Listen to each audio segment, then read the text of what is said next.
This is a special announcement from me, Jeff.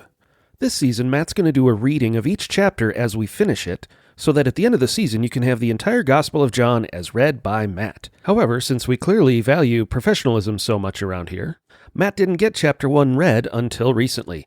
So we have put it in our catalog after episode 90, where it would have fallen had we done it on time. You can go back and listen to that if you want. And now back to your regularly scheduled episode.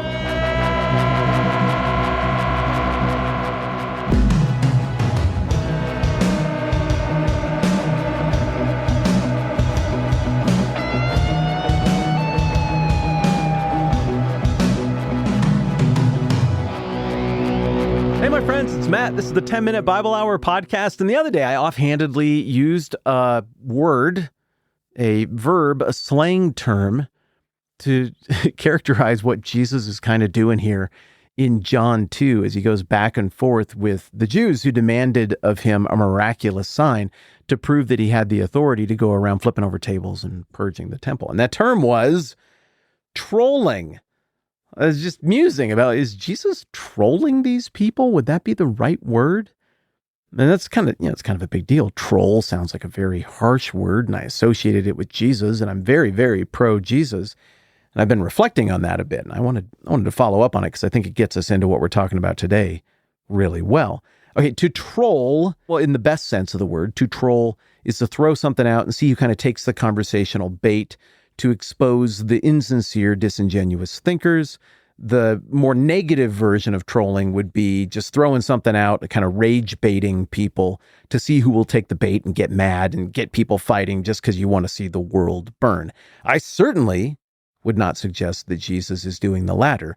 I would suggest that the Apostle Paul maybe did that at least once. I think the Apostle Paul was trolling a little bit when he was talking to his old classmates and buddies toward the end of Acts, when he was back in Jerusalem, and talked about resurrection of the body in a room full of people who he knew totally disagreed about whether there was any resurrection of the body after death. And you kind of see Paul being like, just innocently, like, it's like resurrection. I know you guys think about that some. And he just kind of pulls the pin on the grenade and rolls it into the middle of the room. And you can kind of just see him taking that in a little bit and playing on their own division. So I think Paul, at least once, has done a little bit more than negative trolling in the Bible, but I don't think Jesus is doing that. I do think Jesus is incredibly savvy and good at reading the room, at knowing what's in people's hearts. Just yesterday, we were looking at a thing in Matthew 9 where Jesus forgives the sins of the paralytic on the mat. And the religious leaders who were there are like, well, I don't like that. I don't like that forgiving. That's a bunch of bullpucky. That's ridiculous. And Jesus knows what's in their heart and what they're grumbling about. And so he heals the guy to which is harder, to forgive sins or to do that? He just always knows. He always knows what to do.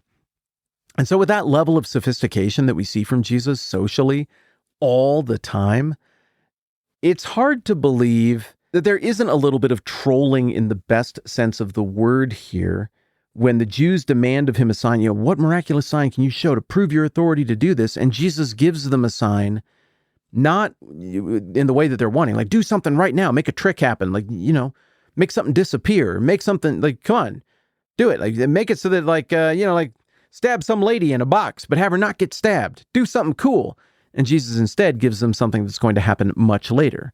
Destroy this temple and I'll raise it again in 3 days. Well, he's trolling them here. I think it's an okay use of the word, because the people who don't have eyes to see or ears to hear what he's saying, they're not connecting the dots between the Old Testament and the prophets and Jesus and who he's already shaping up to be. They hear that and they're like, but this building, you mean this building? But the people who do understand or have a sense of what Jesus might be about, they seem like they just keep their mouths shut, don't expose themselves as partisan hacks who have, strong leanings this way or that. They just shut their mouths and they wait, and then later it comes into focus for them. I mean, really, the text says it works out just exactly the way I'm describing. So Jesus says, destroy the temple and I'll raise it again in 3 days. The Jews replied, it's taken 46 years to build this temple and you're going to raise it in 3 days? But the temple he'd spoken of was his body. After he was raised from the dead, his disciples recalled what he'd said. Then they believed the scripture and the words that Jesus had spoken. So Jesus is savvy here, and John goes out of his way in the next 2 verses to be like, yeah, and he was right. Dear reader, you might have a gripe with this. You might be like, oh, that was kind of evasive on Jesus' part. Why use imagery that might confuse or trip people up? But John is like, yeah, he was absolutely right to do it. The people who didn't want to get it didn't get it. The people who trusted Jesus and wanted to get it sat and thought, and they added it all up, and they were like, oh, I get it now. John, all the gospel authors are certainly consistently very impressed with Jesus' ability to read the room and say exactly what he meant to say. So trolling, though, back to that, it sounds incredibly mean just because you think of the mythical creature that lives under a bridge when you hear troll, the mythical creature that lives under bridges and it's got warts and weird homunculus man disproportions. And some poor traveler comes across a bridge they need to pass, and behold, there is a troll. And the troll is like, I shall let you pass this bridge only after you answer these 3 super difficult, tricky riddles. And then the traveler maybe gets the first 2 right, but then the troll has an extra super tricky one for the first one. And the traveler answers, but he's wrong because he got tricked. And the troll just bites him in half, top half of the torso, right down the hatch. And there's just a bloody stump with a couple legs left for, maybe save that for later. I do not think that's how Jesus is at all. I do not think he is like a mythical creature that bites people in half because he tricked them. I think the second definition of troll is something that Jesus does, and it is reflective of sophistication. The term that we have in our parlance, to troll, is not to mythical creature bite people in half and trick them under bridges. It's a fishing style. You got a lure, you put it behind a boat, the boat moves quickly, and the idea is we're going to show this lure to a lot of fish by just putting it behind the boat. We're not sight fishing. We're not like I do as a fly fisherman. I often look for fish, see what the fish is doing, observe that one fish's behavior, try to find a fly that matches the bugs that fish is eating, and then I try to carefully cast to that fish in such a way that it won't see my line. I manage my line so it doesn't get all curvy and move faster than the current, and I try to make it flow right into that fish's field of vision and trick it, and then I catch the fish. That's not what trolling is. Trolling is the exact opposite of that level of precision. You put a big, ugly lure on a thing, you throw it behind the boat, you crank the boat up real fast so that lure moves in a way that's kind of believable and will provoke fish. Maybe 500 fish are going to see that thing, but you only need 1 to bite to get the result. Then trolling it's like throwing things out in front of a group in such a way you get the bite and you figure out exactly what it is that you're dealing with. Well, I do think Jesus employs techniques like that, and I do think Jesus refuses to answer questions that are disingenuous. He does that also in Jerusalem at the end of the Gospel of Matthew in 21, 22. Hang on, I knew this once. It is in 21, verse 23. Jesus entered the temple courts, and while he was teaching, the chief priests and the elders of the people came to him. So this is not just the Jews. These are the most important people. The big hitters are out now. And this is what they ask. By what authority are you doing these things? They asked. And who gave you this authority? Look at that. Here we are at the end of the story. They're asking the same questions that they were asking at the beginning of the story. So what's Jesus going to do? These people have very fancy outfits. They're very important. What they say goes. They're tremendously influential. I mean, they assigned Jesus work. Doesn't he have to do the work now? Well, no, because Jesus has a masterful habit of knowing where the people who are coming at him are coming from, and he tends to match the energy that you come at him with. Even if you're an outsider, like a few chapters earlier in Matthew 15, the Syrophoenician woman, she comes at Jesus with humility and eyes to see who he is. And even though it, on paper, culturally at the time, made no sense for him to pay her any bother, he does. He grants her request. Yet other times people come with false motives and they say cloying things, but Jesus sees right through it and won't play along. Here, they're coming at Jesus with obviously demanding, authoritative, we're the ones in charge around here, Buster, you shape up. It's been way too long that you've been doing this nonsense without giving us a clear statement of what you think. Well, what's Jesus going to do?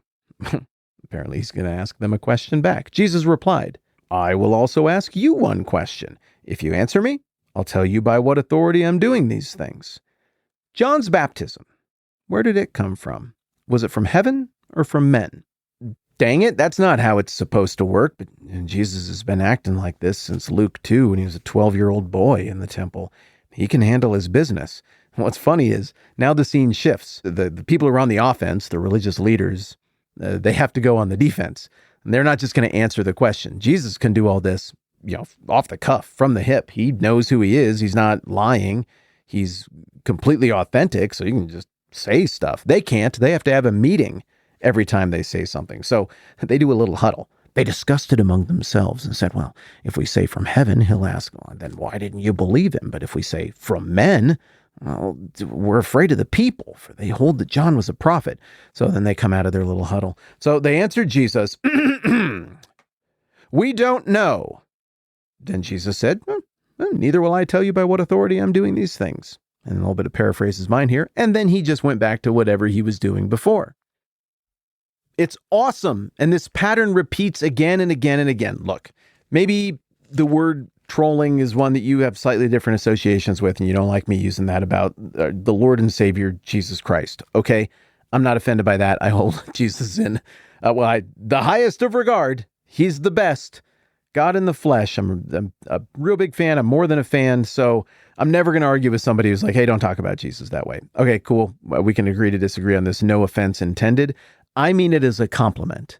I adore the way Jesus handles his business socially while never compromising who he is and what he's doing and saying things that are true and moving forward the redemptive plan.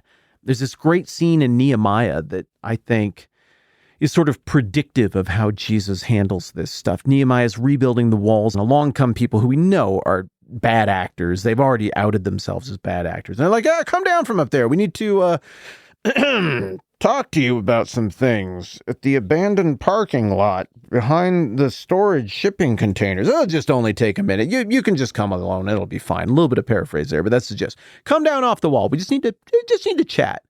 And Nehemiah's like, nah, I'm up here doing the important thing. No, I'm not coming down there. And they're like, well, there's some rumors that you're actually bad. And he's like, nah, nothing like that's happening. You're making it up out of your own head. And he just stays up there and keeps building walls. And he accomplishes something architecturally that nobody could match ever in the history of ever. Like, just a few weeks, he built walls around an entire city because he was a man on a mission. It was from God. He knew what he was doing, and he was great at reading who he was talking to. This prefigures Jesus, who is up on the wall doing a great thing, an important thing, and all these people keep coming along throughout, nipping at his heels, and be like, well, come on down. Let's say we have some concerns, and we would hate it if these rumors about you were true. Maybe you could just clarify some things. Maybe you could just make a statement. And Jesus consistently, by his actions, is like, yeah, I will engage you, but I'm up here doing a great work, and I'm not coming metaphorically down to the depths where you dwell. So Jesus answers their question with the same kind of social shrewdness he demonstrates throughout the Gospels, and that he calls his followers to demonstrate as well. Yeah, destroy this temple, I'll raise it again in 3 days. Like, you want to know if this is true, if this is real? Okay, the language is a little bit coded, but I'm going to get killed and brought back to life in 3 days. And it's going to be some of you guys who actually do the killing. Of course, they mishear it. Of course, they attribute bad motives to him. Of course, they don't get it. But the people with ears to hear and eyes to see, the people who kept their mouths shut and considered and reflected, they got it. And it came into focus more and more even as time passed. I just adore this attribute of Jesus. Again, feel free to use a different term than trolling if you would like, but he's a master of shrewdness and innocence, being unbelievably clever and also being unbelievably truthful and on mission. I want to take cues from him on this, as I do many other things as well. All right, we will press forward into how all of this worked out next time around. I'm Matt. This is the 10-Minute Bible Hour podcast. Let's do this again soon.